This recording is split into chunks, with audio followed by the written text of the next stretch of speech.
بسم الله الرحمن الرحيم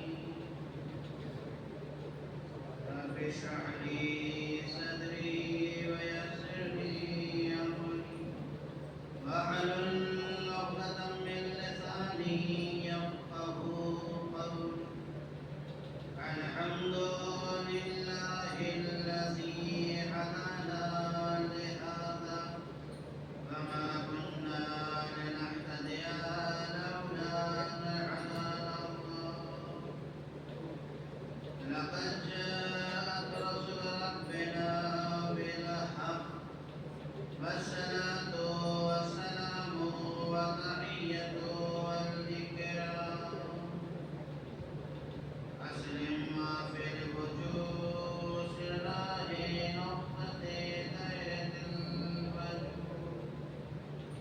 من يومنا هذا إلى يوم الدين أما بعد فقد قال الله الحكيم في كتابه الكريم والقرآن الحميد وقوله الحق بسم الله الرحمن الرحيم إنما يريد الله ليذهب عنكم الرجس أهل البيت ويطهركم تطهيرا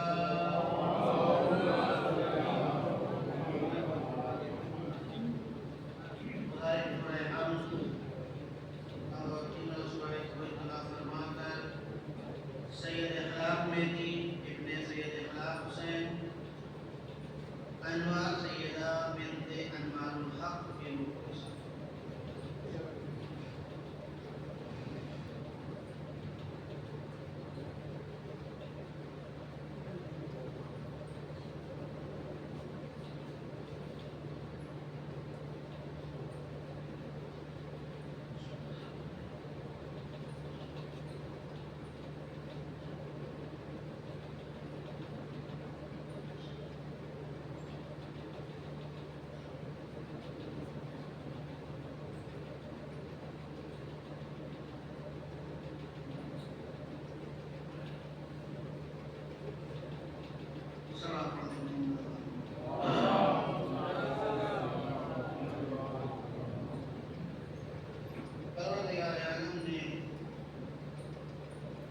قرآن حکیم میں ارشاد فرمایا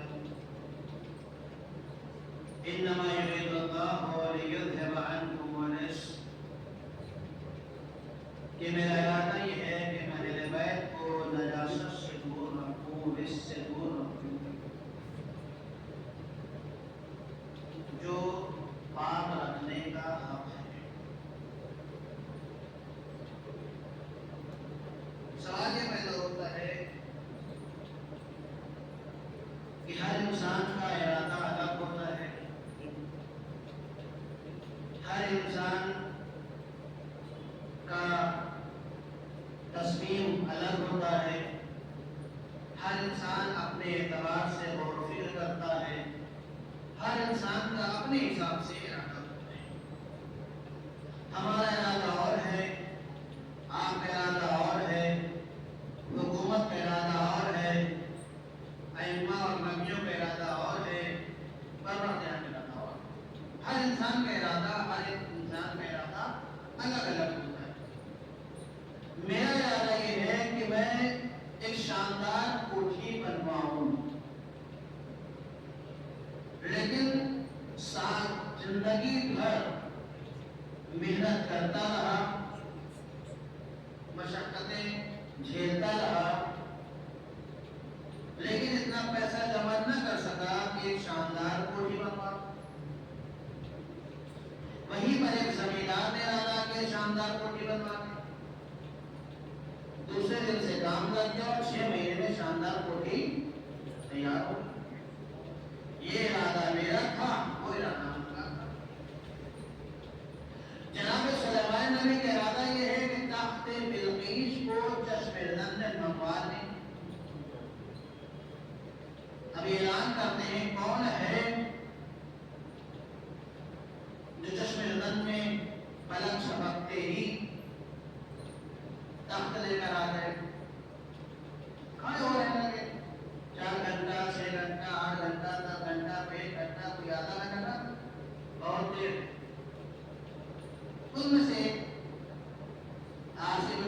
سارے کھڑے ہوتے ہیں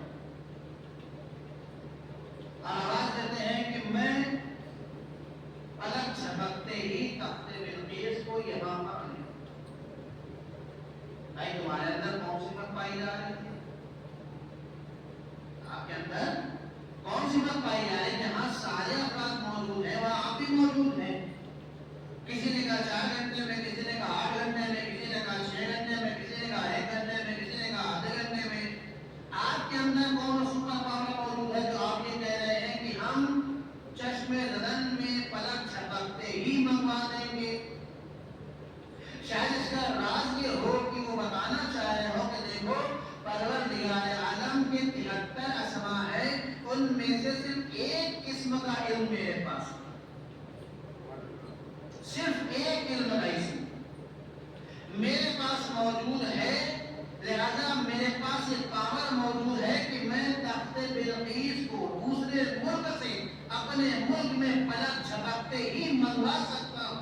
اب ذرا خود غور کریے اور انصاف کریے کہ جس کے پاس ایک قسم کا علم ہو وہ اتنا پاورفل ہو جاتا ہے کہ وہ دوسرے ملک سے اپنے ملک میں پلک جھپکتے ہی منگا سکتا ہے. تو جس کے پاس 72 کا علم ہو، جس کے پاس 72 کا علم موجود ہو، اگر وہ ایک وقت میں 40 جگہ دکھائی دے تو تعجب نہ کرنا، اس لیے کہ جب ایک کا علم یہ عالم ہے تو 72 کا کیا عالم ہوگا. اصلاح پڑھ دے محمد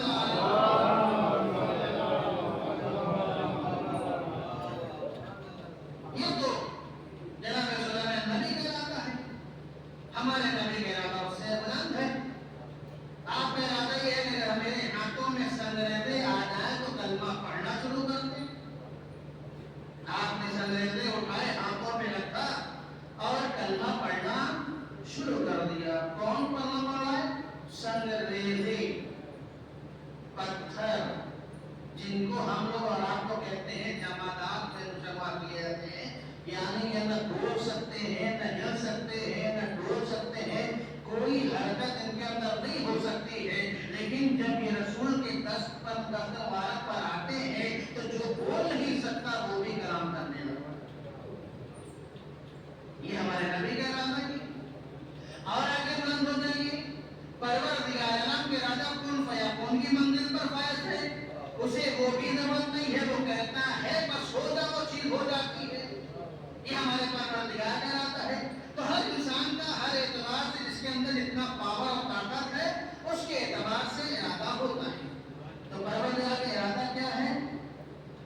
کہ میں اہل بیت کو پاک رکھوں. اب سوال یہ پیدا ہوتا ہے معاذ کیا اہل بیت پہلے سے پاک نہیں تھے؟ جو پروردگار میرا ارادہ یہ ہے کہ میں اہل بیت کو پاک رکھوں، کیا پہلے سے ارادہ نہیں تھا؟ ارادہ قرآن کہہ رہا ہے انما یرید اللہ، پروردگار کا ارادہ یہ ہے کہ اہل بیت کو دور رکھا جائے. اہل بیت کو دور رکھا جائے تو کیا معاذ پہلے سے اہل بیت دور نہیں تھی؟ اب ہم نے پوچھا یہ بتائیے کہ سب سے بڑا کون ہے؟ کہنے اللہ سب سے بڑا ہے. ہم نے اللہ سب سے بڑا ہے، کہنے ہاں سب سے بڑا اللہ، اس سے بڑا کوئی نہیں ہے. کہنے اس سے بڑا کوئی نہیں. ہم نے جب اللہ سب سے بڑا ہے تو پھر اذان میں اللہ اکبر کیوں کہا جاتا ہے؟ سب کو پتا اللہ بڑا کی اعلان کیوں کیا جاتا ہے؟ یہ اللہ کو بڑا کیوں کیا جا رہا ہے؟ اللہ اکبر اللہ اکبر. کیا دراصل اللہ کو بڑا نہیں کیا جا رہا؟ پھر یعنی دراصل اللہ کی بزرگی کا اعلان کیا جا رہا ہے. اللہ ہمیشہ سے بڑا تھا، اس کی بزرگی کا اعلان ہم کر رہے ہیں. ہم نے اسی طریقے سے اہل بیت ہمیشہ سے پاک تھے، اللہ ان کی طہارت کا اعلان کر رہا ہے. ہم کی طہارت کا اعلان کر رہا ہے. لہذا ہمارا ارادہ ہے کہ میں اہل بیت کو میں سے دور رکھوں، جو پاک رکھنے کا حق ہے. آپ خود انصاف سے بتائیے کہ آپ لوگوں نے حدیث قسم پڑھا اور حدیث قسم میں وہی جملہ آیا، بس کی تشریح کرنا آپ کی زحمت تمام کریں. سلام پڑھنے محمد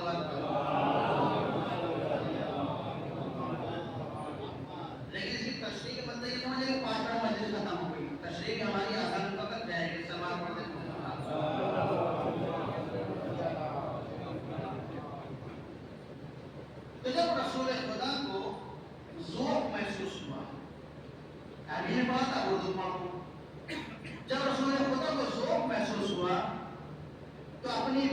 گھر تشریف لائے. لانے کے بعد اپنی بیٹی کو سلام کیا. جواب سلام ملا. جواب سلام ملنے کے بعد رسول خدا آواز دیتا ہے بیٹی مجھے کچھ ذوق محسوس ہو رہا ہے, ایک چادر یمانی لا کر جناب حیران لگتے اور جانے کے بعد چادر یمانی لا کر دے دیا اور آپ اس چادر کے نیچے آرام فرمائے. اب سوال یہ پیدا ہوتا ہے کہ رسول خدا کو ذوق محسوس ہو رہا ہے. ذوق مطلب سمجھ رہے ہیں جیسے انسان دن بھر کا تھکا ماندہ ہوتا ہے تھوڑا سا لیٹ لے سکون مل جائے, وہی ذوق. یا اپنے روایت میں اور واقعات میں سنا کہ امام حسن بیمار ہوئے تو مریض ہوئے. اگر کوئی ڈاکٹر صاحب بیٹھے آپ مجھے تصدیق کرا لیجیے گا, جب کوئی انسان بیمار ہوتا ہے اور وہ ڈاکٹر پاس جاتا ہے تو ڈاکٹر صاحب سے پوچھیں کیا پوچھتے ہیں, آپ نے رات میں کیا کھایا تھا, دن میں کیا کھایا تھا. اس کا مطلب یہ ہے کہ ہمارے جسم میں جو کچھ ہوگا اس کا سارا دار و مدار ہمارے کھانے پہ ڈیپینڈ ہے. جیسا ہم کھائیں گے ویسا ہمارا جسم ہوگا. اگر ہم تیل بھنا ہوا کو اچھا پکوان کھائیں 10-12 سال میں ہم بیمار ہو جائیں گے. لیکن اگر وہی نارمل غذا کھاتے ہیں تو انشاءاللہ 20-25 سال چل جائیں گے.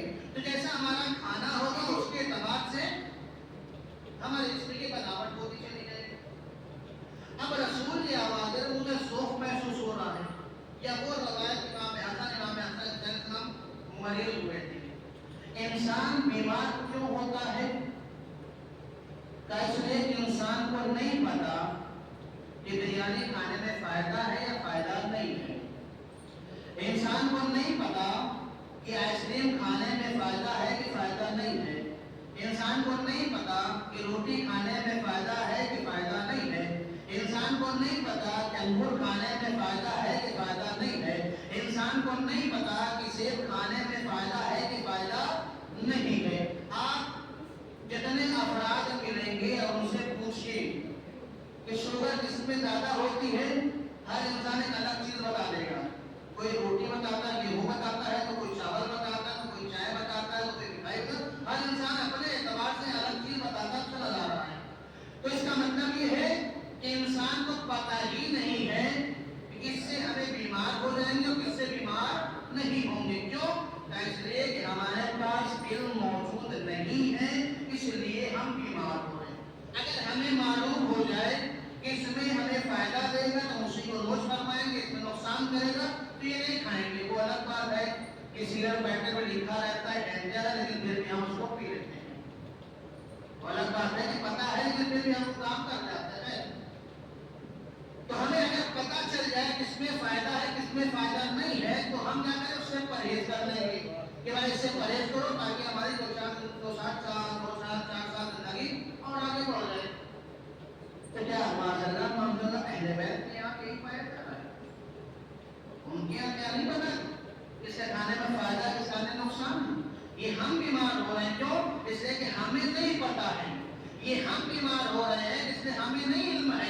یہ ہمارے بھی نقصان دہ ہو رہا ہے. اگر کہیں شوگر زیادہ ہو جا رہی ہے, کہیں شوگر کم ہو جا رہی ہے, کہیں بی پی زیادہ ہو جا رہا ہے, کہیں بی پی کم ہو جا رہی ہے, کہیں حرارت زیادہ ہو جا رہا ہے, کہیں حرارت کم ہو جا رہی ہے, یعنی کوئی چیز زیادہ ہوتی ہے تب بھی بیمار ہو جاتے ہیں, کم ہوتی ہے تب بھی بیمار ہو جاتے ہیں. یعنی ہمیں معتدل چلنا ہے, نہ زیادہ آگے بڑھنا ہے نہ زیادہ نیچے جانا ہے. شاید یہی وجہ ہے کہ بار بار ہمیں یہ بتایا جاتا ہے کہ ہماری زندگی معتدل چلنا چاہیے. مولا کے نجمہ فرماتے ہیں مجھے تعجب ہے میرے بارے میں 2 طرح کے لوگ گمراہ ہوں گے, 2 طرح کے لوگ ہلاک ہو جائیں گے.